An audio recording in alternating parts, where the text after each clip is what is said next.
Hello and welcome along to the latest vlog. We've got quite a lot to get through in this edition as the Greenstaff been very busy, so here goes. Quick update on the new third hole. So the tees are actually ready for play now and the path's doing really well. You can see we've been doing a little bit of burning here and the water table's quite high just now as well, so these puddles will subside. Just passing the yellow tee now, and then at the end of the path we have the red tee. The fairway's not quite ready for play. We overseeded it with some more fescue a few weeks ago, and it's had a little more fertiliser. It'll be due a cut in the next few weeks. You can see the lush green areas in the middle of the screen now are where the grow sheets have been down, and the darker area of the old fairway has now been sprayed with iron to signify where the new fairway will be, so you can see that coming up now.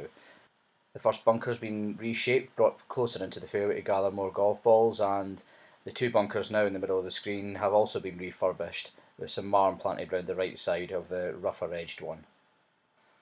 As you can see here, we have Mac burning away some of the undesirable junk that we have at the left hand side of the path here. The burning's been a fantastic success this winter. We've actually managed to do more than we thought possible. This has saved us a lot of time, and we've been able to access areas where mechanically we could never get to.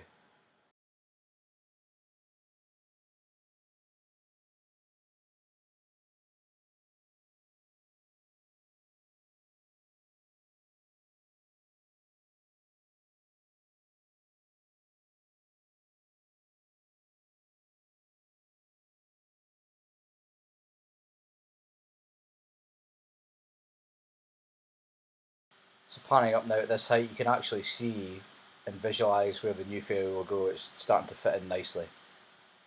Fantastic stretch of coastline. All of our cut and collecting work now is finished for the year. Very happy with the amount we managed to get done with a very old machine. She's still hanging on for bare life really, but we're very happy with the progress made with this year. We are just about to embark on the second phase of rescue work before the chemical is banned in the spring.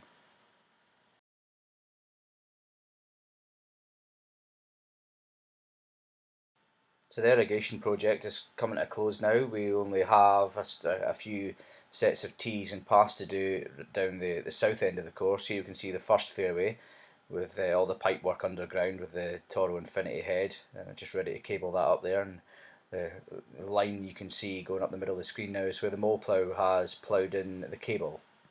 You can see it's an incredibly tidy job. And after all these heads are installed, a road roller goes up and down and smooths out the line where the mole plough was, so you can't even tell that anything's been there. So it's pretty amazing.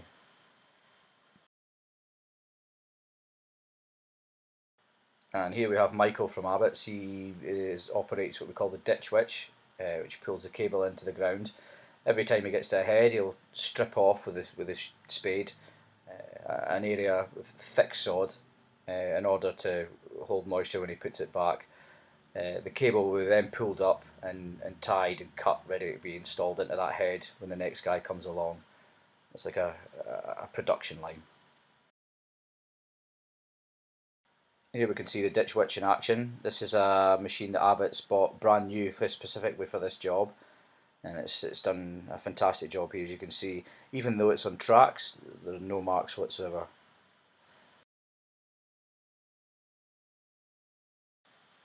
We've done a lot of work on paths this year, as you may have noticed. One of the worst paths in the course was always the 11th. So instead of stripping it with the digger or the tough cutter and relaying it, we wanted to look outside the box a little bit. So we got a little bit of inspiration from the football pitches, and we got a demo in of this machine. And it's called a Coro, and basically strips the top and funnels it into a trailer. It's basically the best way to describe it would be like a wood plane. The more times you go back and forward with it, the smoother the path gets, but you're still keeping that really good bit of topsoil that holds nutrient and moisture. It's now been seeded off and it's ready to start growing.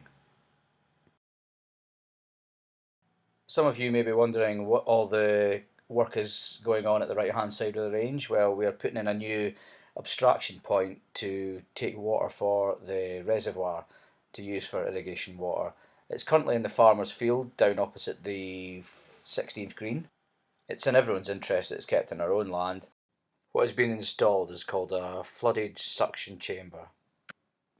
So the pumps will always be primed and ready to take water when we need.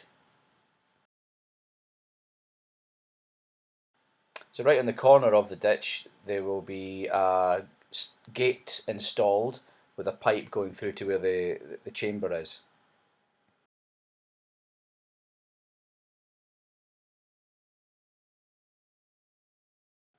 We were lucky enough to take delivery of our new fleet of Toro machinery this week.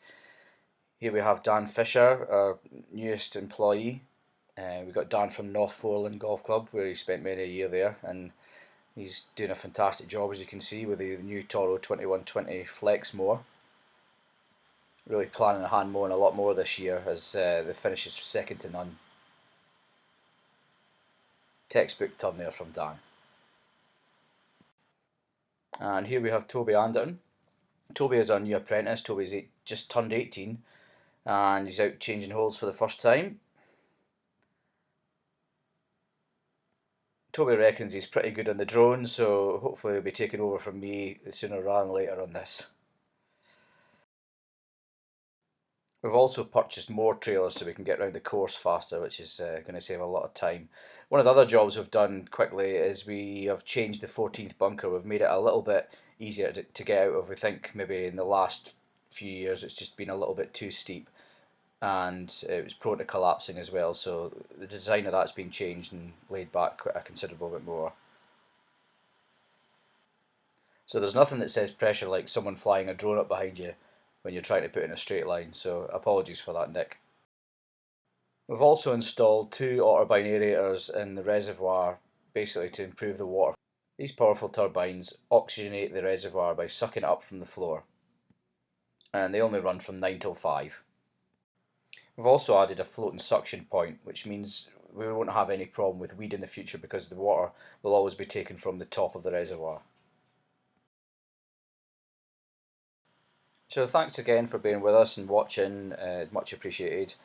Any questions, please drop me a line on the blog or Twitter. I'll put my address at the end here. There'll be another update probably in the summer.